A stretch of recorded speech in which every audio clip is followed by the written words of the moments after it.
When I zoom into the Shengshan Islands in the East China Sea, I prepare myself for the barrage of questions I'll have. It's very likely I'll encounter something intriguing in the satellite imagery, and in many instances, it's multiple things at once, for which I have no point of reference. And at that point, I have a few choices.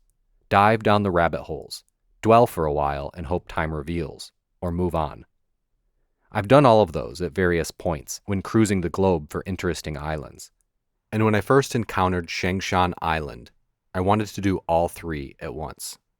Starting at the westmost point of the island, a bridge and a small harbor, quickly giving way to a densely packed city or town. There's order to it, but it quickly overloads the brain, made worse by the moderate quality of the images. I find myself struggling to pick out anything notable in the patterns. And so I head toward the green, hoping to give the mind a rest through some sparseness.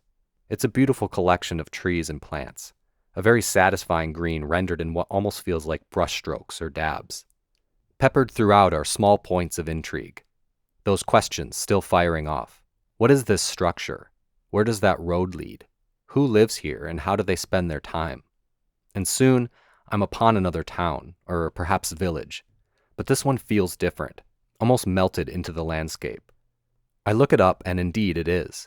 The abandoned fishing village of Houtouwan, a popular tourist destination, in the process of being overtaken by nature, a process we both avoid and are fascinated by. As I continue to make my way around this island, I'm challenged by what I see. Not in any deep sense, but simply by the fact that I'm unable to quickly give meaning or words to these symbols. It's humbling, and admittedly frustrating, which gives way to curiosity and an urge to learn more. But before I do that, I want to stay with this feeling. There's so much to take in this place, and there's something to learn from the unfamiliarity. The way the roads wind, or the unusual shape of what appears to be farming plots cut into the forest. The size of the buildings, the rocky shoreline.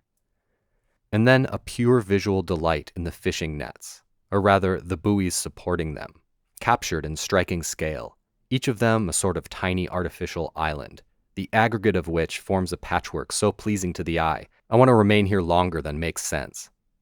Here, there are no real questions to follow up on, just a screen tone on the ocean.